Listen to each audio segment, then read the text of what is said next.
रहा हूं जो शायद ही आपने देखी और सुनी होगी। आप अक्सर गुरुद्वारों में, मंदिरों में, मस्जिदों में हर जगह दान करते हैं। क्या वो दान सही जगह पहुंचता है? क्या उस दान का कितना आपको फल मिलता है? लेकिन आज जो जगह मैं आपको दिखाने जा रहा हूं, उस जगह को देखकर आपकी रूह कांप जाएगी कि इस संसार में कैसे कैसे लोग हैं, कैसे लोग अपने परिवार वालों को छोड़ देते हैं। और एक ऐसी संस्था जो मैं आपको दिखाने जा रहा हूं, उस संस्था के अंदर रोड साइड से लोगों को उठाकर, रोड से उठाने के बाद ये जो गाड़ी एम्बुलेंस आप देख रहे हैं, उसकी मदद से आश्रम में ले जाया जाता है। आज मैं एक आश्रम की तस्वीर दिखाऊंगा जहां पर बुजुर्गों को रखा जाता है, चाहे उसमें महिलाएं हों, चाहे उसमें बूढ़े हों, चाहे जवान हों, तो उन सबको रखा जाऊंगा। एक ऐसे परिवार की दास्तान आपको सुनाऊंगा जिसने अपना पूरा जीवन इस आश्रम के नाम लगा दिया है और इस आश्रम के अंदर तमाम वो सेवाएं लोग देते हैं। आपने अक्सर देखा होगा कि रोड साइड कोई भिखारी, कोई भी गरीब लावारिस व्यक्ति बैठा होता है, उसके पास खाना देने कोई नहीं जाता।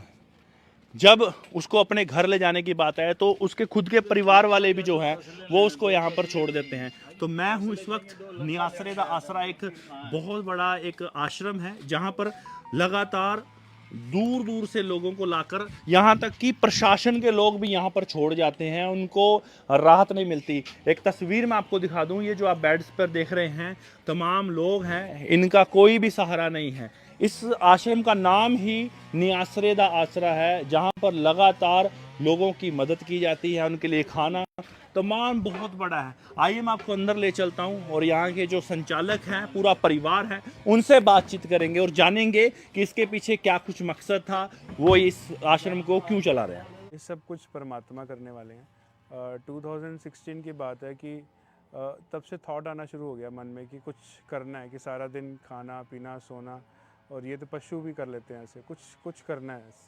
तो वो क्लिक कब हुआ कि जब हम अम्बाले जाते थे सैटरडे संडे को लंगर बना के।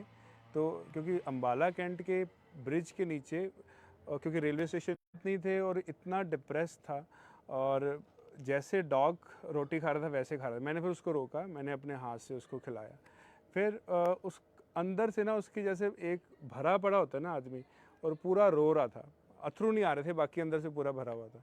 तो मैंने कहा कि क्या हुआ ऐसा? कहते कि वो जो पट्ठे कुतरने वाली मशीन होती है गाय के लिए, जो हम पट्ठे कुतरते हैं, तो उसमें घास काटने वाली मशीन में उसके हाथ आ गए। तो उसके बाद अब वो हाथ आने के बाद हाथ कट गए, और उसके फिर जो मदर थे या जो घर वाले थे, घर वाली थी, 6 महीने 8 महीने तो चलो सही हो गया। उसके बाद तो फिर सारे उसको मतलब दूसरी नज़र से देखने लग गए, और वो घर छोड़ के फिर बाहर आ गया था।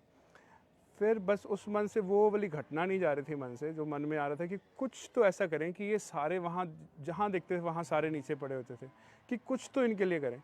तो वो फिर तब फिर फैमिली को तैयार करना कि हाँ हमने खोलना है खोलना है।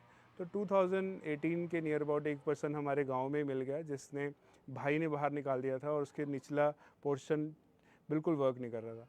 तो फिर उसको लेकर आए, तो फिर उसको नहलाया धुलाया, बस फिर तब से हमारा ये कारवां शुरू हो गया। तो शुरुआत कितने मेंबर थे?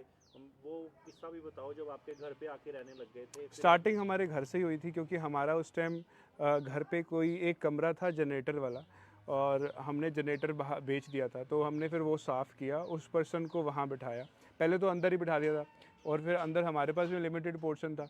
तो वहाँ जब एक उस कमरे में हमने फॉर द टाइमिंग बिठाया, तो उसके अगले दिन ही एक ब्लाइंड पर्सन था, वो भी आ गया, कहता मुझे भी रखो, मेरे पास जगह नहीं है। तो हमारे गए चल एक की रोटी बनानी है, दूसरा भी कर लेगा, उसको भी रख दिया वहाँ पर। फिर हमारा यहाँ जहाँ पर इस टाइम आप देख रहे हैं, यहाँ हमारा फार्म हाउस था, हमने फिर वो पर्सन यहाँ शिफ्ट कर दिए। उसके बाद तो जैसे लोगों को पता चलता रहा, वो आते गए, और हमने कभी किसी को मना नहीं किया, और आज भी किसी को मना नहीं है।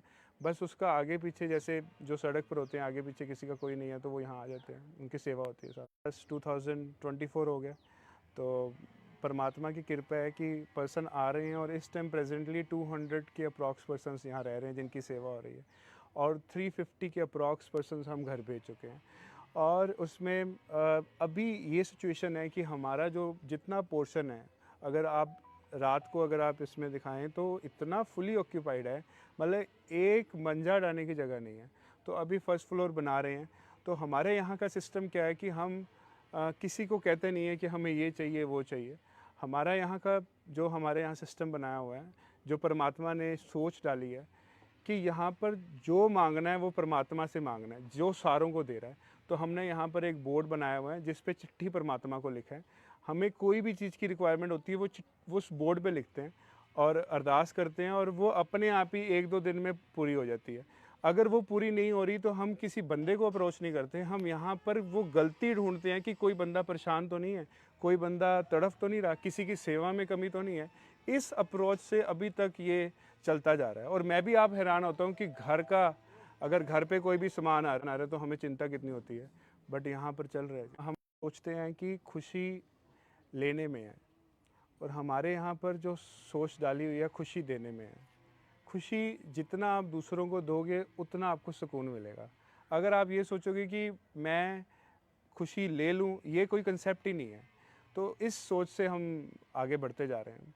अब सारे यहाँ पर हैं, कोशिश यही होती है कि इसको किस तरह हम और बेटर करें, इसको कैसे ये तड़फे ना बंदा।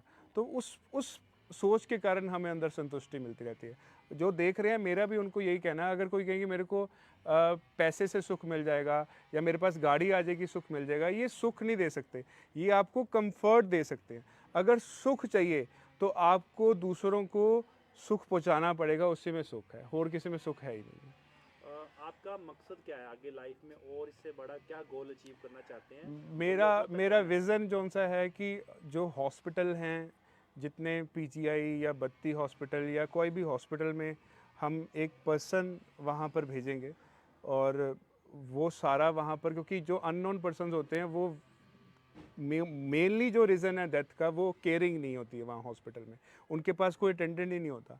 सो मेरा दिल का अंदर का विश है कि हम हर हॉस्पिटल में अपना एक पर्सन भेजें जो ऐसे लोगों की सेवा करे, और हर एक गुरुद्वारा, मंदिर, मस्जिद के पास ये चीज़ ज़रूर होनी चाहिए, क्योंकि वो एक थ्योरेटिकल है पार्ट, ये प्रैक्टिकल पार्ट है। अगर हम उसके साथ ये प्रैक्टिकल खोल दें ये वाला, तो मेरी विश है कि अगर मैनेज हम यहाँ से कर लेंगे, कोई प्रॉब्लम नहीं, अगर कोई हमें कोई जगह दे दे, बट ये चीज़ ज़रूर होनी चाहिए ताकि बच्चों को सीखें वो वहाँ पर कि जो हमें गुरबानी में, जो हमें मंदिर में सिखाया जा रहा है, ये चीज़ प्रैक्टिकल है।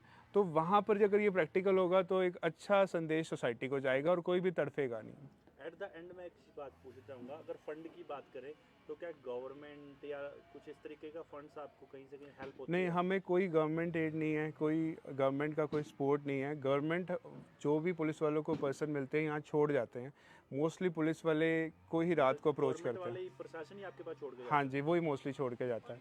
बट हमारा अभी जो यहाँ पर जो फंड का है वो सिर्फ वो बोर्ड या चिट्ठी परमात्मा को, क्योंकि वही सारों को दे रहा है परमात्मा, और अगर गवर्नमेंट को भी तो परमात्मा ने देना है, कहाँ से आना है, तो हम परमात्मा से सीधी बात कर लेते हैं जी। लास्ट क्वेश्चन है, जैसे लोग गुरुद्वारे, मंदिर, मस्जिदों में दान करते हैं, तो आपको नहीं लगता कि उनको ऐसी ऐसी जगहों पर भी दान करना चाहिए, आप लोगों के सहयोग करना चाहिए, ताकि जो लोग बेसहारा हैं, जिनका कोई सहारा नहीं है, वो भी कहीं ना कहीं एक अच्छी ज़िंदगी व्यतीत कर पाए? मेरा यही विज़न है, क्योंकि हम भी गुरुद्वारा से ही सीखे हैं, ये अच्छी सोच वहीं से आती है। वो एक क्लास है जो बिगनिंग लेवल की है, और वहाँ पर भी फंड देना चाहिए, क्योंकि वहाँ से हर गुरुद्वारे, हर मंदिर में बच्चे जा रहे हैं, तो उनको भी सस्टेन होना है। बट मैं तभी आपको कह रहा हूँ उसके साथ ये भी खुलना चाहिए, तो उससे फिर किसी को भी दान देने वाले को कोई झिझक नहीं होगी। आपका कोई हेल्पलाइन नंबर या कोई स्कैनर या कोई इस तरीके का? हाँ, हमारा नंबर है 9857366381, और अगर किसी ने शहर में अगर ये ब्रांच खुलवानी है और या फिर यहाँ पर आके विज़िट करना है तो मोस्ट वेलकम है। बहुत बहुत शुक्रिया जसकीर। Thank you.